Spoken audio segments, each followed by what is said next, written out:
Olá, sejam todos bem-vindos, bem-vindas a mais um episódio do podcast Café com Fi. Eu sou Andrés Costa e hoje eu trago um convidado super especial, como sempre, aqui nesse canal, nesse podcast, para nós falarmos a respeito de fundos imobiliários. O convidado de hoje é o Fernando Mizobuti, espero ter falado certo. Ele que é analista CNPI e também moderador do Abaster.com. Mas eu gostaria que você se apresentasse, Fernando, e já de pronto agradecendo muito você ter aceito o meu convite, para aí sim falarmos aí sobre temáticas a respeito de fundos imobiliários. Seja bem-vindo, Fernando.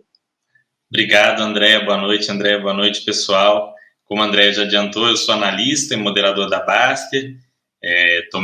Fiquei no lugar lá do Nod, né? O lugar que quem iniciou lá foi o André Bassi, o Natan Otávio. E hoje eu estou lá como moderador de fundos imobiliários, renda fixa e finanças pessoais.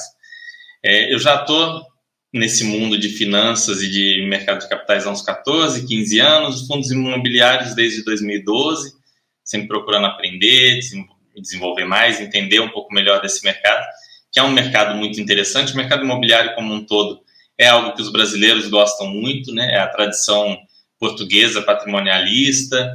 No Brasil, Brasil, por incrível que pareça, por mais que se fale em déficit habitacional, é um dos países onde as pessoas mais têm casa própria. As pessoas não veem o aluguel como uma coisa... É uma coisa que, em geral, gera um incômodo no brasileiro, né? Todo mundo quer ter um imóvel, seja para morar ou para alugar. Então, os fundos imobiliários, eles são uma derivada disso, né? Um novo produto que tem aí seus 20 anos de idade, mas que começou a despontar em 2012, 2013. E acompanhar a evolução, o crescimento desse mercado sempre me interessou bastante, sempre gostei.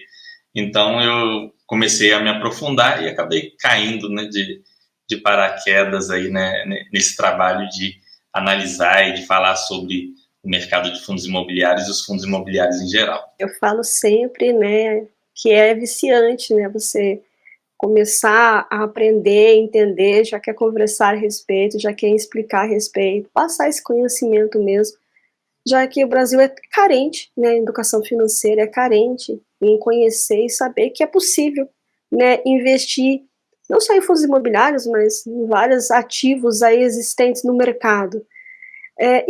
Né, já tocando nesse assunto, porque na sua visão, enquanto analista, trabalha com a parte educacional, por que as pessoas investem em fundos imobiliários? Olha, para a gente chegar nisso, vamos voltar um pouquinho. Por que as pessoas investem, né? Sentido amplo. Por que alguém investe? Eu sempre gosto de dividir isso em 3 pontos, né? 3 motivos principais para alguém investir. O primeiro e o mais básico, e aquele pelo qual eu acho que absolutamente todo mundo deveria investir, por mais que a pessoa não tenha uma condição muito grande, é para ter uma simples reserva. A pessoa precisa ter uma reserva porque a nossa vida é feita de imprevistos, né? Por mais que a gente se planeje, acontecem coisas que a gente não espera. Então, o pneu do carro fura, o cano da casa estoura, o telhado quebra, tem uma enchente, tem uma chuva, você quebra a perna. Então, ter uma reserva é o ponto inicial, um primeiro motivo para você investir. Dado esse primeiro momento, você tendo essa reserva, um outro objetivo comum que as pessoas têm é o consumo de bens e serviços. Por exemplo, eu gosto de usar o exemplo de automóvel. O brasileiro gosta muito de automóvel, então o indivíduo deixa de comprar hoje um Polo ou um Onix para daqui 3, 4, 5 anos comprar um Jeep Compass ou um Jeep Renegade ou um Honda Civic, um Corolla, um carro de valor maior. Então você adia no tempo o seu consumo para na frente você poder consumir mais ou poder consumir algo melhor. Esse é o segundo objetivo. Isso vale para viagens, né? Você deixa de ir talvez para a praia aqui no Espírito Santo, que é aqui perto de Minas, para ir para Fernando de Noronha ou para ir para o Caribe. Então, esse é um dos motivos que leva as pessoas a investir. E, por fim, tem o terceiro motivo, que é onde entram especialmente os fundos imobiliários, né? Que é você deixa de utilizar aquela massa de dinheiro de uma vez hoje, então, seja 1 milhão, seja R$1.000, você deixa de utilizar hoje e aquilo ali vai te gerar fluxos de caixa por um período determinado ou na perpetuidade, ou seja, até, né, quando você decidir se desfazer daquilo, ou então o fluxo simplesmente acabar. Você deixou de gastar de uma vez para poder receber aquilo durante um período ali de tempo de maneira fracionada. E nessa terceira função, o fundo imobiliário ele é específico para isso. Diferente, por exemplo, das ações, que ele tem um viés de aumento do seu patrimônio e geração dessa renda, o foco principal do fundo imobiliário é esse. Então, o investidor que busca o fundo imobiliário, a princípio, né, a pessoa pode me dizer, não, Fernando, mas tem os fundos de desenvolvimento, eles vendem imóveis, tem ganho de capital e tudo mais. Esse tipo de fundo é exceção, é um pedaço pequeno do mercado e não é algo que a pessoa deva procurar enquanto ainda não tiver uma boa experiência. Na média, a pessoa que busca o fundo imobiliário, ela deveria, pelo menos, estar procurando manter o seu patrimônio ao longo do tempo e ter uma renda ali constante. Quando a gente trata de fundos de tijolo, espera-se que mais ou menos esse tijolo ao longo do tempo se mantenha próximo da inflação. É interessante que, até pelo fato de ter ciclo imobiliário, a pessoa reinvista uma parte, mas o que a gente espera de imóveis é que ao longo do tempo eles têm uma valorização próxima da inflação. Foi feito um estudo no Brasil do período do Plano Real, porque antes do Plano Real, infelizmente, era muito complicado, né, avaliar, mas os imóveis, historicamente, se não me engano, deu em torno de 5% no período avaliado e a inflação em média 5,5% por ano. Então, assim, chega perto. E aí você vai ter aquela renda. Como uma pessoa que investe no imóvel para aluguel, a pessoa compra vários apartamentos e recebe aqueles aluguéis, vai corrigindo pela inflação. Às vezes ela também precisa reinvestir, porque esses imóveis precisam de alguma reforma, precisam de algum ajuste. É perfeitamente natural isso. É o que você espera quando investe em fundo imobiliário. O fundo de papel, ele é um fundo de crédito, ele é uma renda fixa embrulhada dentro de uma renda variável, então tem características específicas, precisa de mais reinvestimento, né? Ele não tende a se valorizar com o tempo, nem mesmo pela inflação, mas ele entrega a inflação para você mês a mês para te dar esse trabalho. Olha, eu te dei a inflação, faz o que você achar melhor, investe aí, vê o que está bom. Então, o fundo imobiliário, a sua expectativa é ter aquele rendimento ao longo do tempo. Você não vai multiplicar o seu patrimônio por 100, comprar R$1.000 em fundo imobiliário, esquecer e daqui a 10 anos olhar, meu Deus, tem 1 milhão. Isso não vai acontecer. Isso pode acontecer em outras modalidades de investimento, mas em fundos imobiliários não. Seria um total contrassenso, um absurdo uma coisa dessa acontecer. Então, o investidor não deve ter esse tipo de expectativa. A expectativa dele deve ser bem clara. Olha, eu quero rendimentos mensais, mais ou menos regulares. Nisso, ele deve focar em renda defendida e ele vai ter uma vida tranquila. Eu vi uma definição do André, que é da Red, né, o presidente da Red, falando que o investidor de fundo imobiliário ele deveria buscar a renda mais segura possível dentro dos fundos imobiliários. O que a gente vê, infelizmente, é muitas vezes a pessoa procurando a maior renda imediata possível. Aí mora a maior parte dos erros, a meu ver, nesse mercado. Não, concordo plenamente com você, Fernando. Ou seja, o que é o investir? Né? É você deixar de consumir algo agora, ou seja, algo imediato, deixar esse imediatismo para você ter algo no futuro, conquistar algo ali, né? Aquele seu eu futuro. Seja a questão, como você colocou, de um bem, comprar uma casa, comprar um carro, fazer uma viagem internacional, e ou juntamente com outros ativos ali dentro de uma cesta diversificada de investimento, né, quando você começa a estudar, entender, analisar, ter uma estratégia, focar no objetivo, ter ali a sua independência financeira, a sua liberdade financeira, ou mesmo, né, para questões de aposentadoria, né, já que a gente sabe que o INSS é algo que totalmente imprevisível de um futuro ali próximo, por conta aí de questões econômicas, questões populacionais, aí que envolvem essa temática, né, Fernando? Perfeito. O INSS, já dizia aquele doutor Dinheiro, que falava muito no Fantástico, significa isso nunca será suficiente, né? Ou você vai aposentar pelo INSS ganhando pouco, ou vai aposentar muito idoso, né? E numa situação ali que você talvez não tenha energia para poder aproveitar a sua aposentadoria da maneira adequada, enfim. Eu acho que a tendência é uma comunhão dessas duas coisas. Com o passar do tempo, as pessoas vão ter que aposentar mais velhas e, ao mesmo tempo, vão aposentar com um ganho real menor, ou seja, a aposentadoria tende a diminuir. Então, o complemento de aposentadoria é uma das funções mais importantes dos investimentos hoje, né? Você ter ali alguma renda que te dê o básico ali, o plano de saúde, o medicamento, o alimento. Se você tem sua casa, já é alguma coisa. não dá para deixar isso a cargo do governo, a cargo dos filhos, netos, enfim, a pessoa tem que fazer algum planejamento nesse sentido. Exatamente, depender menos do Estado, até porque, dependendo da situação, você não sabe, né, o que esperar e o que realmente irá receber. Mas eu digo que os fundos imobiliários, né, ele é um dos ativos que auxiliam muito nessa questão de renda passiva e justamente nessa tratativa de um equilíbrio. Mas é o que você falou, né, é importante deixar ali muito claro que não busque algo muito fora do padrão ali, porque tem alguma coisa estranha dentro dele, né, então seja um pouco mais cauteloso e alinhe, né, o seu perfil com a estratégia que você está buscando a respeito, né, Fernando? Exato. Você tem que ter expectativas realistas, né?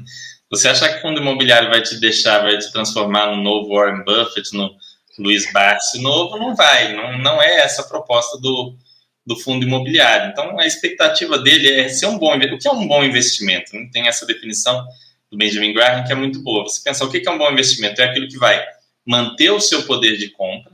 Então, assim, eu investi o equivalente a 10 sacos de arroz hoje, para sacar daqui 5 anos. Daqui 5 anos, o dinheiro que eu sacar, ele tem que me permitir comprar os 10 sacos de arroz e, se possível, mais uma certa quantidade de feijão e de café. Então, isso foi um investimento. Foi um investimento excelente? Não necessariamente, mas foi um bom investimento, porque além dele proteger o valor do meu dinheiro, ele ainda me deu mais alguma coisa. Isso é investir, né? Qualquer outra coisa é especular, né? Ah, não, mas eu acho que eu vou comprar isso aqui, que alguém vai pagar para mim 10 vezes mais daqui uma semana. Isso não é bem investir, normalmente. Tem exceções, mas normalmente investir é essa expectativa racional de, olha, eu vou comprar isso daqui, que isso tem um determinado valor, vai gerar fluxos de caixa, no caso do fundo imobiliário, que serão distribuídos, ou no caso de ações que podem ser reinvestidos, e lá na frente aquilo dali vai me dar um poder de compra maior do que eu tenho hoje. Simples assim. Né? E o que vier a mais é lucro, e é bom quando vem algo a mais também. Não vou dizer que, nossa, que ruim, né? Que as coisas deram mais certo do que se esperava. Mas não é bom que a pessoa tenha essas expectativas. Exatamente, diminui a expectativa e o que vier a mais aí, realmente, é literalmente o lucro, né, Fernando? Isso, e aí você consegue tomar decisões mais racionais quando você tem. Porque se você espera que algo vai multiplicar por 10, às vezes você vai se decepcionar se multiplicar por 8 na sua análise de investimento. Se você fez uma análise mais pé no chão, você esperava daquilo dali que ia multiplicar por 5, né, e multiplicou por 7, você está super feliz. E o outro cara, né, enfim, você tendo expectativas bem moderadas, o Charlie Munger já falava, né, o sócio do Warren Buffett, né, baixe suas expectativas ao longo do tempo, diminua as expectativas, isso vai fazer de você um investidor mais realista, mais tranquilo e tomar decisões mais centradas. A gente viu esse problema de expectativas nos fundos imobiliários, foi no caso dos high yield, né? Os high yield, eu me lembro de um caso que o pessoal comentava muito nos fóruns, de um rapaz, se ele estiver assistindo, espero que ele esteja, para ele seguir se desenvolvendo no mercado, não tenha saído, né? Que a mãe dele recebeu uma rescisão de trabalho, ela era já uma pessoa mais idosa, saiu do trabalho, ia aposentar e recebe aquela rescisão, um FGTS grande, de pessoa que trabalhou muito tempo, e ele colocou tudo nesses fundos high yield para completar a aposentadoria dela. Comprou 2 ou 3 desses fundos, que tinham muitos ativos sobrepostos, né, tiveram muito problema, e, né, o pessoal perdeu de 40% a 70% do dinheiro nesses fundos. Então foram o quê? Expectativas fora da realidade em relação aos ativos, independente dos motivos, dos problemas, que foram muitos, né, mas não diversificar é um erro, a gente fala disso em seguida, mas a pessoa ter expectativas de um retorno absurdo, porque aquele retorno aconteceu por um tempo. Os high yields deram retornos absurdos por 1 ano e meio, 2. Então o pessoal falava, poxa, não, vou colocar os 400 mil da minha mãe, está dando 2% ao mês, 8 mil por mês, minha mãe vai aposentar bem. Infelizmente não foi o que aconteceu. Exatamente, mais uma vez, por isso que é importante, né, não só abaixar a expectativa, mas também entender o que tem ali dentro e por que está pagando tão a mais, né. Acho que esse é o ponto-chave, né, Fernando? É você realmente observar, opa, mas ele está pagando mais que os outros, o risco deve estar, né, nas alturas, né, para contrapor ali aquele valor que ele está sendo pago, né? Por isso que dividend yield é um perigo, né? Dividend yield é um cemitério de malandro, né? Uma tremenda armadilha. Normalmente os fundos que têm dividend yield muito alto, né, ou muito baixo, porque tem alguma coisa errada ali. O muito baixo, às vezes é alguma coisa certa, que ele está muito bom e o mercado está topando pagar ali e deixar ele com um yield menor. O caso do HGPO que a gente estava falando antes é um caso clássico. Estava com um yield bem mais baixo, mas ele consegue reajustar os contratos muito acima dos pares. Já no caso do yield muito alto, normalmente é porque a expectativa é que o rendimento caia, né? Ou a expectativa é por um problema mais sério, né? Ou então é um fundo que está tomando riscos de maneira desproporcional. Foi o que aconteceu com os fundos high yield em uma das coisas. Então, se você toma riscos de maneira desproporcional, esse risco, o pessoal associa muito a relação risco-retorno. Isso é um erro muito comum, de pensar assim, olha, quanto maior o risco, maior o retorno. Então, vou assumir o máximo de risco possível, vou ter um retorno absurdo e vou ficar muito rico. Não é assim. É quanto maior o risco, maior a expectativa de retorno.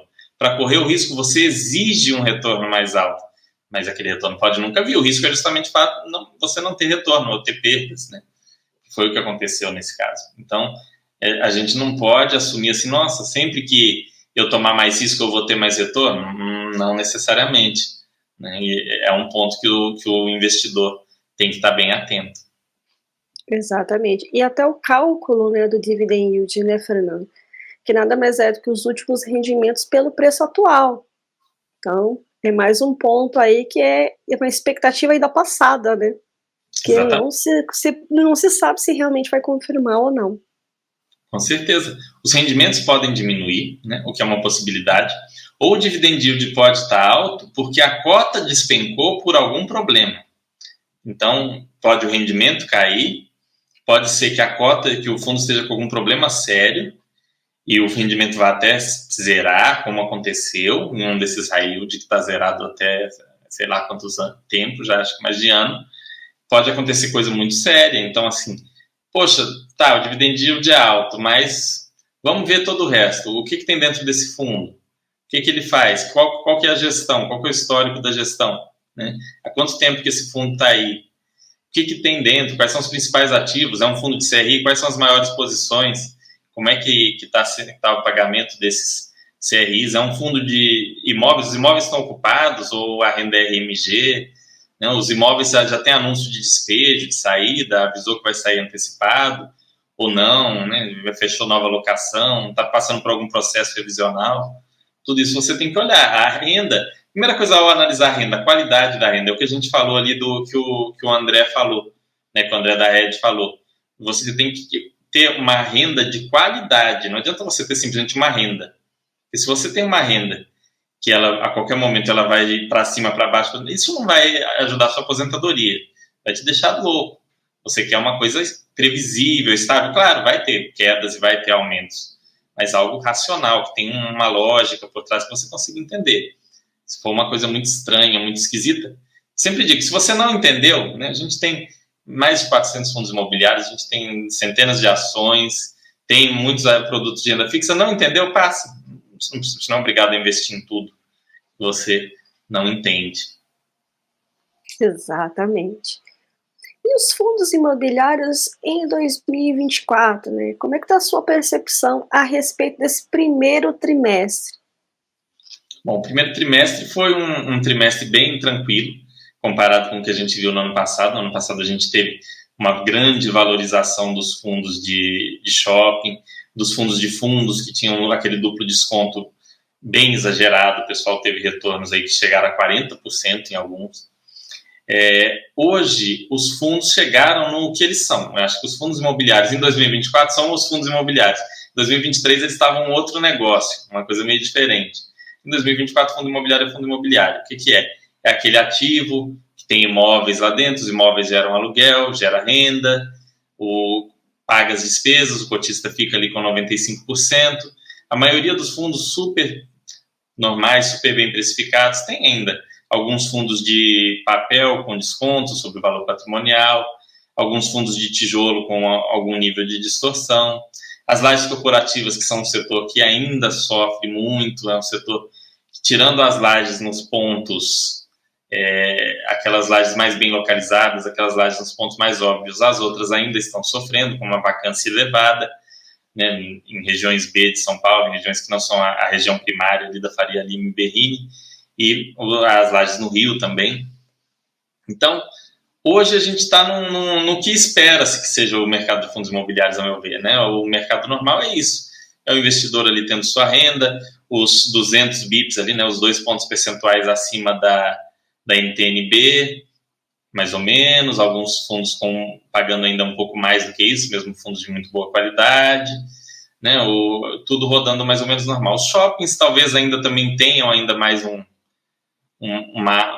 um caminho aí para percorrer, porque o shopping, isso aí uma coisa que é legal falar para o pessoal sobre shopping. Sempre que vocês quiserem aprender mais sobre shopping, lê os relatórios das empresas de properties, das empresas de shopping. A Iguatemi, Multiplan e principalmente a Allos, que é a maior da América Latina, né? E a Allos vende para fundos imobiliários o tempo todo, então o que ela fala ali acaba refletindo nos fundos imobiliários.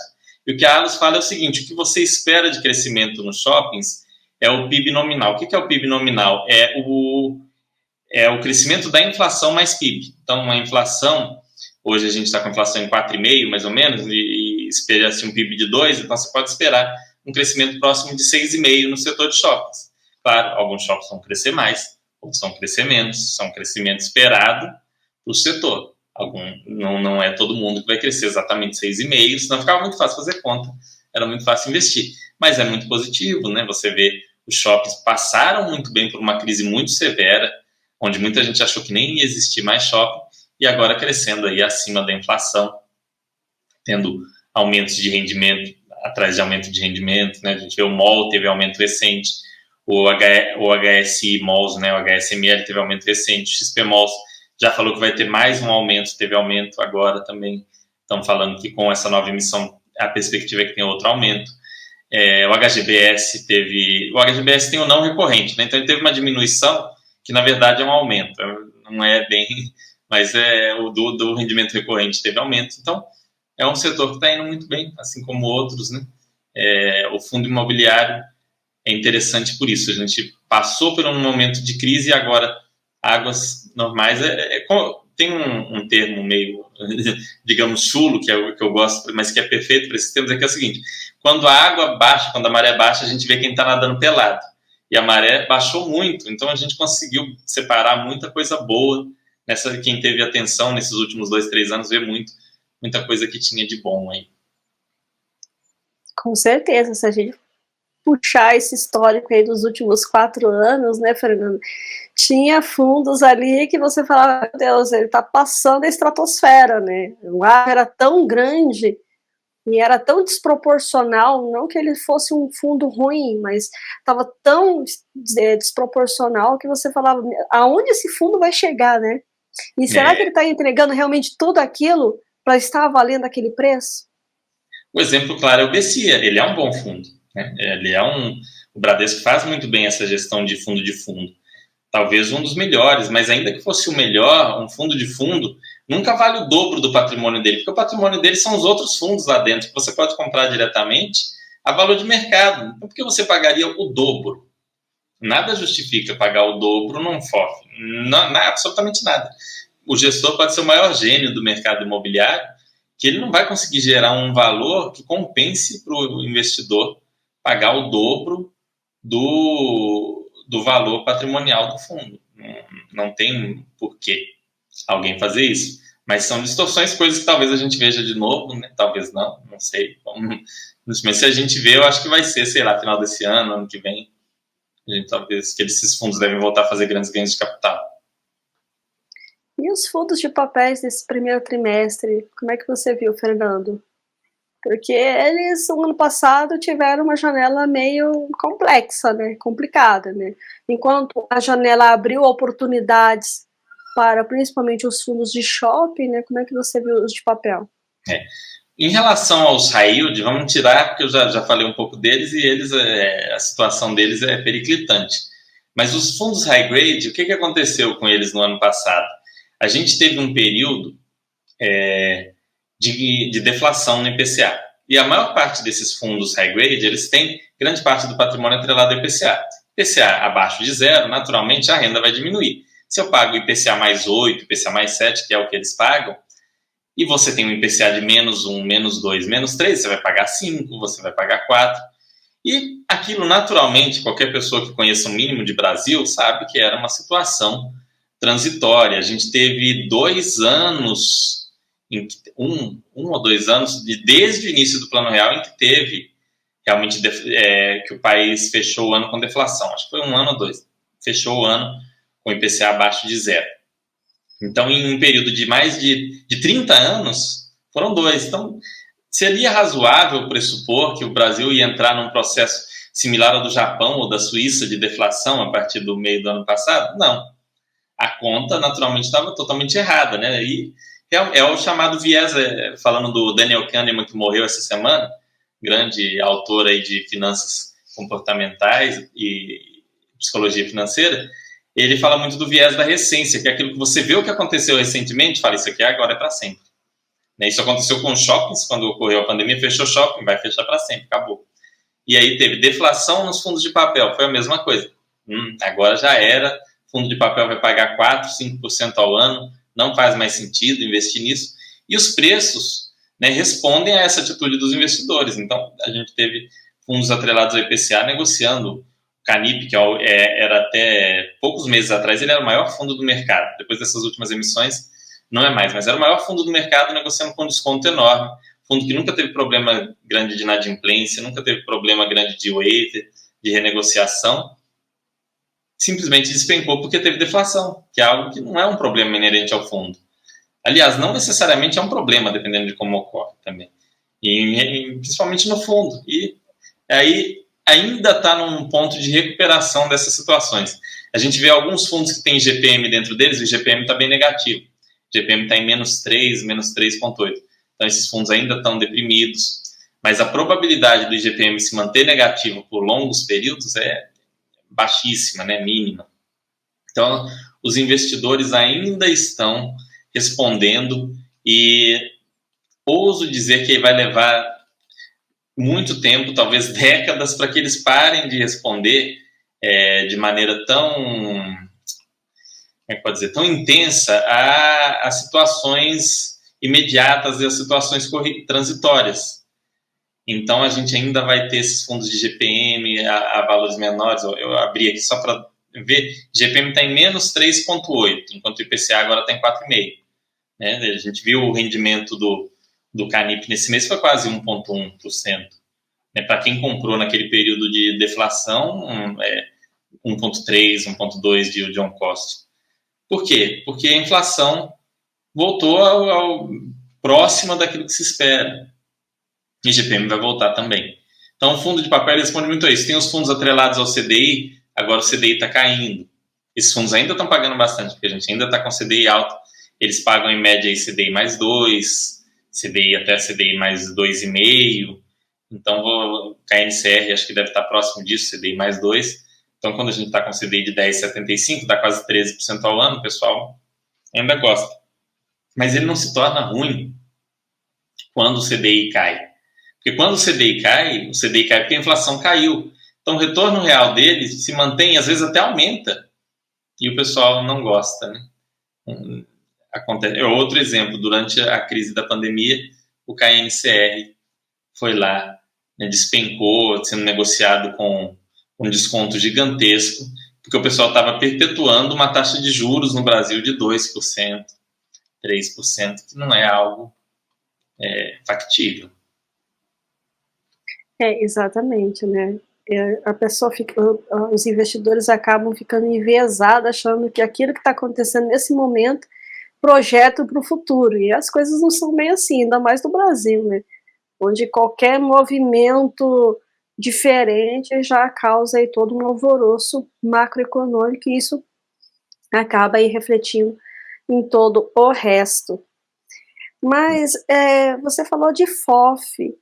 Como é que você viu esse primeiro trimestre de 2024, eles e os FOFs 2.0, né, que a gente brinca, né, que são os multi-estratégicos, que é uma tese nova, né, Fernando, teoricamente, assim, perto dos outros, mas como é que você vê esses dois? Oficialmente é uma tese nova, né? O Iridium tentou mais ou menos implantar algo parecido, ao meu ver, talvez um dos primeiros, que era um fundo que o pessoal gostava muito. Ele não ia para o lado das ações, mas ele mesclava muitos fundos imobiliários com os CRIs, teve seus bons e maus momentos. Os FOFs tiveram um fechamento grande do desconto, né? A análise do FOF sempre parte do histórico do gestor. Você olha a carteira e olha o histórico do gestor. Você não pode olhar só a carteira, porque não adianta o gestor ter só fundos excelentes e comprar na alta, vender na baixa, ele vai estar queimando valor para você. Então, olhar a carteira simplesmente pontualmente como ela está hoje não é o melhor caminho para o FOF. Hoje, muitos deles publicam o histórico deles, né, que é o histórico de valor patrimonial mais rendimentos, dá para você ter uma noção da evolução daquele FOF ao longo do tempo. Se ele teve um retorno positivo frente ao IFIX, frente às vezes ao IMAB ou não. Os hedge fund fees, eles vêm trazer uma solução para um problema grave dos FOFs. Qual que é o problema grave dos FOFs? Os FOFs, eles são chamados de beta alto, beta maior. O que isso significa?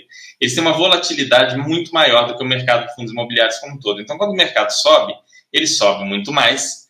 Vídeo que a gente falou do BCIA, que chegou a ser negociado 2 vezes o valor patrimonial. E quando o mercado cai, ele despenca.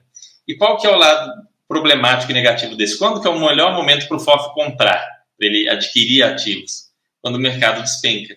É impossível para o gestor fazer captação naquele momento. Não pode. FOF não pode, sob nenhuma hipótese, captar abaixo do VP. Ele está destruindo valor para o cotista. Não tem como um FOF criar valor captando abaixo do VP. É diferente de um fundo de tijolo que pode ter uma emissão boa nessa situação. FOF não, a probabilidade. Se for muito abaixo, é totalmente impossível. Se for um pouco abaixo, ainda assim é dificílimo. É algo que para o gestor justificar é muito complicado. Então, o FOF do antigo, né, o FOF tradicional, ele passava por esse dilema, porque quando ele estava podendo emitir, estava bem, ele vai emitir, e como é que ele vai comprar os fundos? Os fundos estão caros, né, o mercado está bombando, ele vai comprar e aí depois vai tudo despencar, ele não vai ter como fazer ganho de capital, vai cair, ficava difícil. Ao mesmo tempo, quando tudo caía, aí agora eu posso comprar, mas não tenho dinheiro, não tenho nada. Então eu vejo essa solução do fundo multi-estratégia como uma solução muito boa, porque os fundos de CRI se comportam de maneira oposta ao FOF, maneira oposta. É o que a gente estava falando. Quando a gente estava com uma inflação muito alta e um juros muito alto, os fundos de tijolo, de maneira geral, caíram, estavam deprimidos, os FOFs juntos, lá na Bacia das Almas, mas o fundo de papel, ele tende a se valorizar. Por quê? Inflação alta, mais juros altos, o rendimento do fundo de papel fica muito mais vistoso, muito maior. Então, você tem ali o hedge fund fee, ele consegue, num momento de uma captação de um mercado aquecido, comprar CRIs, por exemplo. Ele aloca aquele valor em CRIs e vai comprando FIIs quando ele vê a oportunidade. Ele tem a opção de comprar empresas de properties. A gente viu o que ocorreu recentemente com a Cine, por exemplo. Ela fez uma venda grande de imóveis para o XP Malls, de 1,8 bilhões, e a ação valorizou 70% em um dia. Então, o fundo imobiliário, com essa multi-estratégia, ele consegue capturar isso. Ele consegue capturar as distorções que, às vezes, ele vai encontrar nas empresas de shopping center, por exemplo, nas gestoras de shopping center, que estão a preços mais atrativos, muitas vezes, do que os fundos imobiliários de shopping. Consegue capturar isso daí e fazer, às vezes, outras estratégias. Hoje os fundos podem operar vendido, eu não sei se isso vai funcionar muito bem, mas eles podem fazer isso também. Então, eles podem capturar outras estratégias. E aí, ao longo do tempo, no caso do hedge fund fee, vai se destacar muito a figura do gestor. A análise do portfólio vai ser muito menos importante. E quando esses fundos tiverem um tempo de estrada maior, a gente vai olhar, nossa, esse gestor aqui, cada momento ele soube se ajustar bem, ele não trocou muito o pé, ele conseguiu acertar. Eu acredito que esses fundos são uma tendência natural aí de substituição até dos FOFs antigos. Eu acho que para o gestor, quanto mais amplo o mandato dele, melhor. Ele não tende a querer se restringir. Para o cotista nem sempre, né? Mas para o gestor costuma ser melhor. É justamente isso, né? Ou seja, ele consegue, né, captar o melhor momento, né? Como cada cada segmento ele é oposto àquele outro, então ele pode ali realmente, eu não gosto muito da palavra surfar, mas nesse caso seria, né? Ou seja, ele surfa a melhor onda ali dentro daquele ciclo imobiliário existente. E se defende melhor. E se defende melhor. Por isso, né, que alguns chamam eles de hedge, né? Ou seja, eles têm essa característica de ser realmente protetor, né? Ou seja, ter essa proteção. Fernando, e os queridinhos do momento, né? Ou seja, muito bem avaliado, era uma tese que gerava dúvida, né, entre o pessoal do mercado, mas hoje se gostam bastante, que é o renda urbana. Como é que você vê em 2024 esse segmento? Esse é um segmento que, assim, em 2024 eu não sei, mas que ao longo do tempo ele tende a ser um dos mais interessantes. Né? Uma coisa que eu sempre reparei aqui em Belo Horizonte, nas cidades onde eu vivia, é que quando tem um bom ponto de um supermercado, de uma loja de rua, um ponto bom mesmo, né? Aquele lugar não fica vazio. Sai o inquilino, e aí você vê no máximo 2, 3 meses já tem outro ali ocupando. No máximo, assim, quando é 2, 3 meses é muito. Então aqui mesmo a rede tem um imóvel do TRXF, aqui TRXF ou do HGRU, agora fiquei em dúvida, eu acho que é do TRXF, onde era um Extra aqui, o Extra fechou, já é um Açaí, os locais tem o Mineirão aqui também do TRXF, são pontos específicos muito bons, e são tipos de imóveis que podem ser convertidos em outras coisas. A gente vê, nossa, mas ali é um supermercado. O supermercado é hoje, mas vamos supor que daqui 3, 4, 5 anos saia o mercado e apareça uma outra proposta para desenvolver, fazer um desenvolvimento ali, ou para fazer alguma outra coisa totalmente diferente com o mesmo... A gente está vendo agora essas lojas de material de construção, né, da Leroy, também entrando, né, nesse segmento de renda urbana. É praticamente o mesmo imóvel que o do supermercado. Você vai lá e põe outra coisa lá e consegue adaptar muito bem. E vale muito aí a localização. Esses imóveis estão bem localizados, né, é um investimento imobiliário da mais alta qualidade. Eu costumo usar meio que como contra-exemplo nesses casos a minha avó, tá? Porque a minha avó, hoje ela tem a aposentadoria do INSS, de um salário mínimo, e ela tem um galpãozinho. Seria um renda urbana dos mais simples possíveis. É um galpão, numa localização boa, né, numa cidade do interior de São Paulo, que ela aluga. Ela tem um inquilino ali, né, já teve outros. É um imóvel que gera uma renda, que está bem localizado, que ela já teve várias propostas de desenvolvimento para outras coisas. Então, pessoas queriam comprar o imóvel dela para fazer um prédio de apartamentos, para fazer um pequeno mall, para fazer outras coisas ali, devido à boa localização. E é um imóvel fácil de desmontar. A pessoa chega ali, para você derrubar um prédio numa cidade, é muito difícil, você precisa de licenças. Não é bem uma desmontagem, é uma coisa super complicada e que às vezes você não vai conseguir. Né? Não é algo trivial. Esses imóveis são imóveis mais simples. Né? Normalmente são ali 4, 5 paredes, mas aí o resto todo é modular, monta, desmonta, faz e resolve. Então, esse tipo de imóvel, eu acho que é fantástico, tem que ter no mercado. Né? Eles criaram o nome renda urbana, tinha o nome varejo, a Rio Bravo usou o nome varejo, né? O termo renda urbana foi cunhado lá pela CSHG, no HGRU, acabou virando o nome de todo um segmento, e é um segmento muito legal. Ele é a evolução natural daquele segmento antigo de agências bancárias que a gente via, no qual a gente não via futuro nenhum, falava, isso aqui vai acabar as agências, e aí o que faz, como é que vai fazer? Mas uma agência bancária é um imóvel. Né? Quando a gente pega uma agência bancária muito bem localizada, ali pode se virar uma farmácia, ali pode virar um mercado pequenininho, não vai virar um hipermercado, mas pode virar um mercado pequenininho, ali pode virar uma loja de conveniência, uma loja de roupas, uma lanchonete, um restaurante. Então, um bom imóvel bem localizado sempre tem o seu valor. E nesse sentido, eu acho que a renda urbana ela até se destaca mais do que uma laje, do que um outro imóvel, por exemplo, de logística, que é mais afastado, porque tem uma versatilidade fantástica.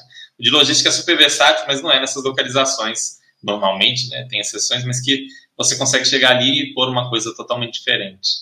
Não, exatamente, né? É algo mais prático, né? Então, realmente, você consegue ali, com menos custo, né, fazer essa transformação. E tem várias possibilidades, né? Farmácia, lojas de departamento, né, que tem, né, o HGRU, educacional, até mesmo logística. Ou seja, você pode ali meio que fazer algo mais híbrido dentro dele e, consequentemente, ali aproveitar-se, né, dos melhores momentos ali dentro dessa... Porque é de rua, né? Ou seja, é varejo de rua. Então, agência, mercado, supermercado, loja de departamento, tudo pode estar ali dentro desse portfólio, desse fundo, né? Sim, muita coisa. Contanto que a localização seja boa, não precisa ser uma localização espetacular, como uma laje corporativa tem precisado ser nos últimos tempos. Lembrando que até 2015, 2016, o setor de lajes era o que bombava. Eu lia relatórios da época, né? O pessoal falando, olha, se você não tiver lajes, você é louco. Laje é o grande futuro, essas lajes são incríveis. Hoje muita gente corre de laje igual não sei o quê. Mas esse tipo de imóvel ele não precisa ser tão bem localizado quanto a laje para ficar protegido. E ele é muito mais versátil. Numa laje corporativa você não vai pegar e abrir ali uma loja, uma farmácia, né? Tem que ser um escritório, as pessoas indo trabalhar. Tem algum nível de maleabilidade, mas nem se compara com os imóveis de renda urbana, né? Os shoppings também têm essa característica normalmente no Brasil. São muito bem localizados, são locais onde daria para fazer 1000 coisas. Mas a melhor coisa, a princípio, para ter ali é de fato o shopping. Exatamente. O shopping é algo muito cultural, né, brasileiro, né? Ou seja, é uma área de lazer que você tem lojas, você tem alimentação, você tem cinema, ou seja, é realmente com o intuito de lazer mesmo. E protegido, né? É um lazer protegido. Esse é um ponto essencial. O Brasil, infelizmente, é um país muito violento, né? Então, você vai passear com seu filho pequeno, às vezes você não quer ir num parque aberto, num ambiente que normalmente, talvez em outros países, as pessoas fossem, com medo de assalto, sequestro, bala perdida e tantas coisas que afligem o nosso país. Então, no shopping a pessoa se sente mais segura. Além disso, é um país muito quente, né? O shopping é bem climatizado, então você vai lá, tá um clima gostoso, né? Consegue passear ali tranquilamente. Não é só um centro de compras, né? Então tem o cinema, tem atividade para criança. Normalmente o shopping tem muita atividade para criança pequena. Tem ali, às vezes, já o supermercado, a pessoa já faz a compra. Então hoje o shopping é um condomínio ali de lazer e consumo muito completo. Tem os restaurantes, experiências gastronômicas. Hoje não é só fast food, tem restaurantes chiques, restaurantes de alto padrão, que a pessoa vai ali para viver uma experiência dentro dos shoppings. A maioria dos shoppings tem buscado trazer esse tipo de experiência para o consumidor. Então, ao investir no shopping, você está investindo numa gama de coisas, não só num monte de lojas, mas são lojas, experiências, serviços. O shopping não recebe. Muita gente tem, isso é uma visão equivocada que muita gente tem de shopping, é associar o shopping aquela receita do aluguel. Não, porque aluga as lojas, né? Aí paga e tal. E o shopping vai muito além disso. O shopping ele tem o estacionamento. Às vezes as pessoas usam nem para ir no shopping, mas ela vai fazer alguma coisa lá perto, vai resolver algum problema, ela deixa ali no estacionamento do shopping, paga para o shopping. Ele tem a propaganda, ele cobra para fazer aquelas propagandas dentro do shopping, não é gratuito.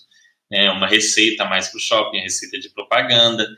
Ele tem muitos desses eventos culturais e eventos de lazer que o shopping faz, são do próprio shopping. O shopping ganha o dinheiro diretamente daquilo.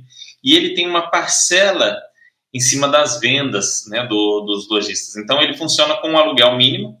E se o lojista vender a partir de uma certa quantidade, ao invés de pagar o aluguel mínimo, ele paga um percentual sobre o faturamento. Então, quando o lojista está indo muito bem, além de tudo, o shopping ganha mais. É diferente de você, quando você aluga um imóvel, a pessoa física normalmente para um imóvel de rua para uma loja, se a loja vender muito, vender pouco, não vender nada, a receita da pessoa vai ser a mesma. O shopping não, se não vender nada tem que pagar o mínimo. Mas se tiver a economia bombando, se tiver tudo indo muito bem, consumo em alta, o shopping vai receber mais receita. Então o shopping como investimento ele tem todas essas características. Eu vejo ele como um dos caminhos mais interessantes para quem quer investir no varejo. Enquanto as empresas varejistas vivem sofrendo, passa por crise aqui, crise ali, uma vai à falência, outra fica com dívidas absurdas, prejuízos. O shopping não, ele pega o melhor dessas empresas e quando alguma coisa dá errado, ele só troca por outra que está dando certo e segue em frente. Exatamente. E apesar de nós termos mais de 400 fundos imobiliários, tem algum segmento que você acha interessante, né, ter, né, dentro dessa gama de oportunidades, ou os que já estão já é suficiente, ou como que você analisa? Um que não exista? Pode ser. Olha, eu acho que ia ser muito legal. Eu acho muito difícil, acho que não vai acontecer, mas seria muito legal um de antenas. Essas antenas tipo da TIM, Vivo, esses imóveis de antena, eles pagam um aluguel muito bom normalmente para o proprietário, porque tem localizações específicas. E ficam ali ad eterno, né? Não é um imóvel, não é fácil você pegar e achar um outro imóvel bem localizado, tem que ser um terreno, tem todo um espaço, e a manutenção daquilo é praticamente zero, assim, por parte do proprietário, ele tem que manter um terreno baldio, e a empresa vai lá manter aquelas antenas. Então, o custo de manutenção do ponto de vista do fundo que tivesse os imóveis de antena é muito baixo. O custo é mínimo e a receita é limpa ali. Você vai pegar e vai receber. Essas antenas têm os locais que tem que estar, não tem como eles colocarem a antena em qualquer lugar, senão eles iam colocar super afastado da cidade, num ponto ali barato, né, e deixariam lá. Não dá. Tem que colocar em alguns pontos. Com a tecnologia isso pode mudar, mas não sei se isso muda tão rápido. Só que o problema desses imóveis é que é um negócio tão bom que normalmente quem tem não tem interesse em vender, e se fosse vender, iria vender muito caro, de modo que aí ficaria um cap rate muito comprimido, não faria sentido para um fundo. Mas um fundo com esse tipo de configuração, existe o REIT com esse tipo de configuração, né? Um fundo assim no Brasil seria muito legal. Imagina com antenas em Belo Horizonte, São Paulo, Rio de Janeiro, Porto Alegre, Curitiba, enfim, Salvador, vários desses imóveis. É uma tranquilidade muito, muito grande pro cotista aí de uma receita sem grandes preocupações, né? Assim, eu acho é um dos que eu acho que seria legal. Acho que da área de saúde a gente ainda não tem o multi-imóveis, o multi-inquilinos da área de saúde. É uma área que eu acho que pode amadurecer. Hoje tem aqueles fundos mono, né? O Husky, o Nossa Senhora de Lourdes, o Hospital da Criança, mas não tem um fundo que, sei lá, tenha 3 laboratórios, um hospital, 2 clínicas. Acho que poderia ter isso. E isso é possível, isso eu acho que é bem possível, porque a gente tem empresas como Matd, Apvida, etc., na Bolsa, que talvez queiram, que tem muita chance de querer desimmobilizar dinheiro. Então, esse é algo que eu acho que pode ocorrer em algum momento. Mas tem que ser contratos muito bem feitos, porque a gente sabe que os hospitais, na primeira oportunidade, processam um fundo, querem reduzir muito o aluguel, tudo isso tem que ser colocado na conta. Mas é algo que eu acho que seria legal de sair, e é possível. Imagino que alguém já estude isso, mas ainda não saiu por algum motivo. Não, com certeza, né? O de saúde tem muita coisa para poder explorar dentro de um fundo, né? Igual você falou, clínicas, laboratórios, casas para repouso, que ainda não tem essa visão a respeito, né? Diferentemente do que acontece nos REITs, ou seja, tem muitos subsegmentos ali que pode se acoplar dentro de um fundo no segmento de saúde, né? Os de antena poderia ser um fundo imobiliário ou na parte de infraestrutura, né? Então aí poderia ser um ou outro, né? Eu acho que infraestrutura, como o FIINFRA ele trabalha com crédito, aí ele poderia subsidiar a instalação das antenas, mas não sei se ele poderia ter os imóveis especificamente. Acho que não sei, é uma boa dúvida em relação à regra, porque o regulamento dos FINFRAs é diferente, né? O FINFRA ele detém mais benefícios, né? Ele tem inclusive a isenção de imposto de renda para venda com lucro, diferente do fundo imobiliário que você paga os 20%, no FINFRA não. Se um fundo pode abrir, se eu vou montar um fundo, eu posso montar ele ou como fundo imobiliário ou como FINFRA, eu vou montar como FINFRA, é melhor, mas aí tem que ver se enquadra ou não, mas seria muito legal, se fosse como FINFRA, mais legal ainda do que como fundo imobiliário. Ou os dois, né? Vamos unir, né, as duas pontas aí. Aí Um tem o terreno e o outro tem o outro realmente financia. a instalação das... Isso, financia a construção das antenas. Isso seria legal. Outro que eu acho que deveria realmente ter, eu sempre falo, acho que em todo episódio, quando eu pergunto isso, é a questão dos fundos de data center.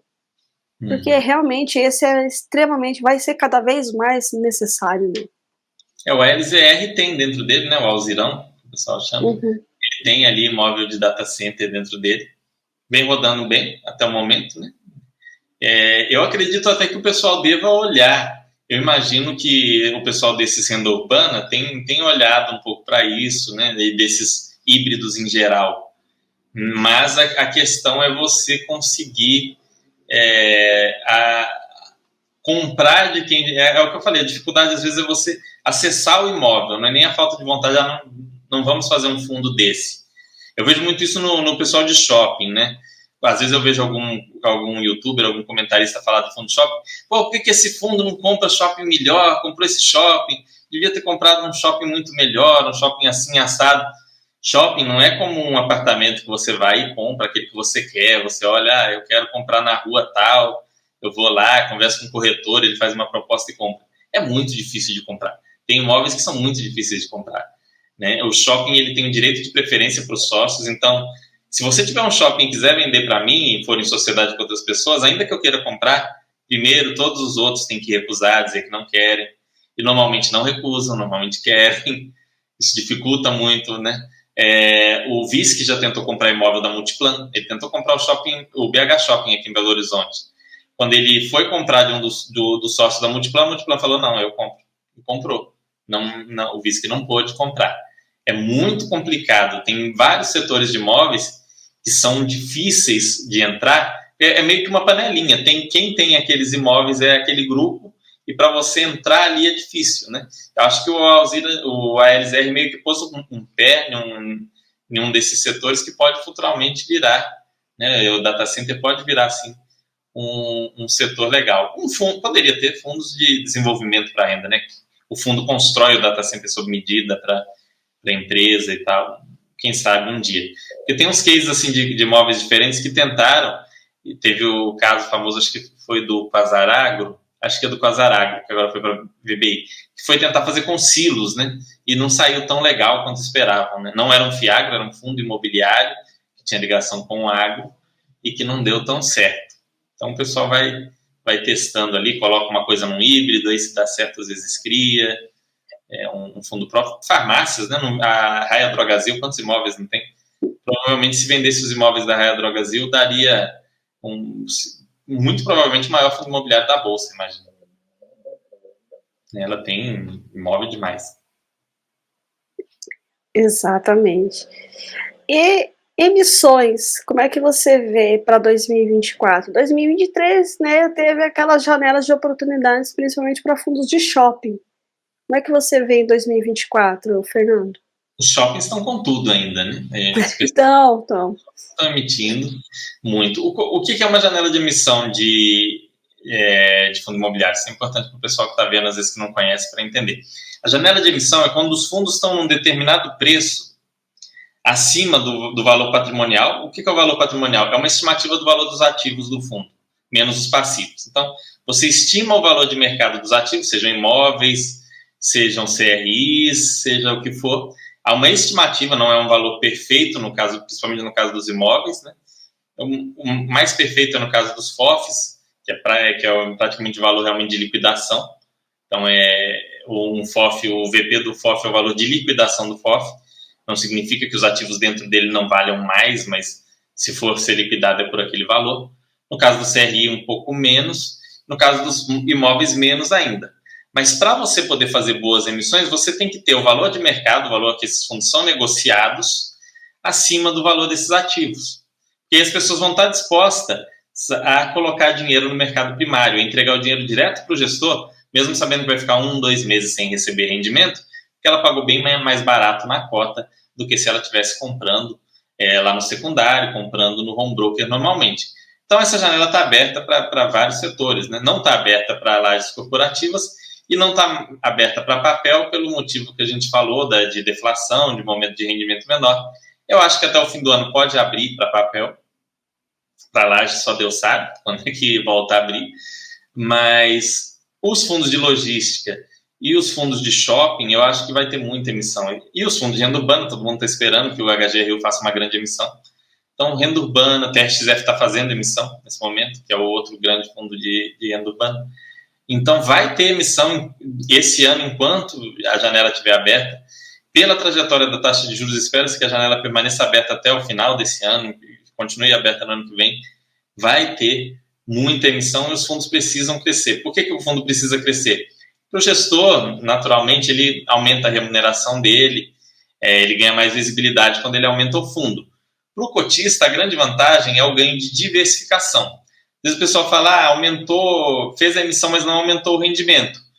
Se aumentar o rendimento, ótimo, mas não é esse o propósito. O propósito central do aumento do crescimento de um fundo imobiliário é uma melhor diversificação, uma redução do risco. Então, um fundo imobiliário que tem 80 imóveis, ele tem um risco menor do que um que tem 2. Né? Ceteris paribus, né? Tudo mais constante, tudo mais igual, aquele de 80 imóveis vai ter um risco menor que o de 2. Então, esse crescimento dos fundos gera um amadurecimento do mercado, uma redução de risco, uma percepção melhor pelos institucionais, porque o institucional, às vezes a boleta dele é tão grande que um fundo de 500 milhões, 400 milhões, 300 milhões não atende ele, para ele vai comprar ali 3 milhões, 2 milhões, para ele não vai fazer grande diferença no tamanho. Mas quando começa a ter fundos de bilhões e bilhões, como a HGLG, né, como a gente vê o Canip, como a gente vê o KNRI está fazendo uma emissão agora também, e a gente começa a ver vários fundos da casa de bilhões, isso já começa a trazer aí outros players para esse mercado. Vai continuar tendo emissão enquanto puder, né? 2019 as emissões estavam superaquecidas, elas só pararam porque veio a pandemia em 2020. Agora a mesma coisa, vai aquecendo, até que algum evento faça essas emissões arrefecerem. Provavelmente a virada da curva, quando voltar a subir a taxa de juros por algum motivo. Exatamente. Fernando, gostaria muitíssimo de te agradecer por você ter aceito o convite e vir trazer toda a sua expertise aí, que são alguns anos aí de finanças e fundos imobiliários. Muito obrigada aí por você ter aceito o convite e estar aqui conosco. Gostaria que você deixasse as suas considerações finais e as mídias sociais aí para o pessoal também estar em contato contigo. Obrigado, Andréia. Sempre à disposição, quando quiser convidar, a gente vem aqui. Pessoal, mídias sociais, procurem Fernando Mizobuti, tudo junto, M-I-Z-O-B-U-T-I, no Instagram ou no Threads. Eu posto muita coisa de finanças no Threads, que é o Twitter do Instagram, né? Eu não gostava muito do Twitter, quando eles lançaram essa outra ferramenta, eu passei a usar com alguma frequência. Então ali dá para vocês pegarem alguns conteúdos de finanças. Às vezes quando eu estou lendo algum livro sobre finanças, eu gosto de colocar ali pontos que eu acho importante, algum conhecimento, né? E lá na Basta.com vocês me encontram, conseguem contratar lá aula particular comigo, solicitar análise de portfólio e tudo mais. A gente ajuda vocês nesse caminho. Quero te agradecer muito, falar que eu estou aí à disposição para o que precisar e falar para o pessoal que guardem, se vocês querem guardar alguma coisa desse bate-papo, guardem o fato de ter o pé no chão, baixas expectativas, análise, saibam que estão comprando, né? Façam o dever de casa, olhem direitinho para não cair em armadilha. Eu costumava dizer isso, né? Isso foi uma coisa que eu aprendi com o André Bassi, que é o seguinte: no fundo imobiliário, o mais importante não é você encontrar os melhores, porque provavelmente o melhor fundo imobiliário e o 20º melhor, a diferença de retorno vai ser mínima. O mais importante é você evitar aquilo que vai explodir, aquilo que vai dar um problema sério. Então, você aprendendo a ficar longe daquilo que tem problema sério, daquilo que vai explodir, você já vai ficar bem. Assim, o que a gente viu é quem escapou dos piores nos últimos 3, 4 anos, está bem. Quem só escapou dos piores, assim, já está muito bem, está numa condição boa, tem um retorno de rendimentos adequado. Então, tenham atenção, aprendam, estudem, procurem aprender, leiam os relatórios gerenciais, é muito importante para aprender sobre fundo imobiliário. Tem que ler relatório gerencial, tem que entender o que o fundo faz, tem que comparar fundos do mesmo segmento E quando eu digo do mesmo segmento, é o mesmo segmento mesmo. Não vai comparar um fundo de shopping com um fundo de papel. Você não vai chegar a conclusão nenhuma. Então, comparem, estudem, analisem. Com o tempo, vocês vão se desenvolvendo e aprendendo. É um processo demorado, contínuo. No ano que vem, você vai estar melhor do que nesse ano. Daqui 5 anos, vai estar muito melhor do que hoje. E assim sucessivamente, desde que você se disponha a aprender, a estudar, a ter humildade, saber que você vai errar, né? Isso é até um dado interessante, que tem um livro que chama Os Grandes Investidores, onde o autor estudou alguns dos maiores investidores do mundo. E aí a conclusão dele é que esses investidores acertam 60% do tempo. Eles acertam 60% do tempo. Então, 40% das vezes eles estão errados. Mas quando eles estão errados, eles sabem ter a humildade de admitir e de evitar que aquele erro prejudique eles demais, né? E quando acertam também sabem aproveitar bem isso daí. Então, saibam que vocês vão errar, não há demérito nenhum nisso, mas sigam estudando, aprendendo, evoluindo. Exatamente. E é um processo. Se apaixone por esse processo que realmente vai ter uma continuidade bem melhor. Tem objetivos, claro, mas se apaixone pelo processo, que é bem interessante. O aprendizado é constante, né, Fernando? Sim, a gente aprende muito, aprende sempre. O legal de investir, eu acho que é muito mais isso. Quando a pessoa inicia, ela sente aquele prazer no rendimento caindo, na cota subindo, em sentir que ganhou dinheiro, uma coisa meio relacionada a jogo, né? Que ao longo do tempo não é necessariamente bom. Mas se ela consegue transformar isso no prazer do entendimento, do conhecimento, da análise, aí ela evolui. Porque aí ela está gostando de entender aquele ativo, de entender o que ela está fazendo, o que ela está investindo. E ganhar dinheiro acaba sendo uma consequência natural, que você acertar mais do que erra, ali você vai, seu patrimônio aumentando, você vai aumentando sua renda, aumentando seu patrimônio, aumentando a sua área de abrangência ali nos ativos que você investe. Isso aí, com o passar do tempo, é natural. Não tenham pressa, né? Comecem devagar, vai ali para a renda fixa, compra o seu primeiro fundo imobiliário, segundo, e vai indo. Com o tempo, tudo vai dando certo. Exatamente. Mais uma vez, obrigada, Fernando. E, pessoal, até o próximo episódio do podcast Café com Fi. Tchau, tchau. Tchau, tchau, Fernando. Tchau, obrigado.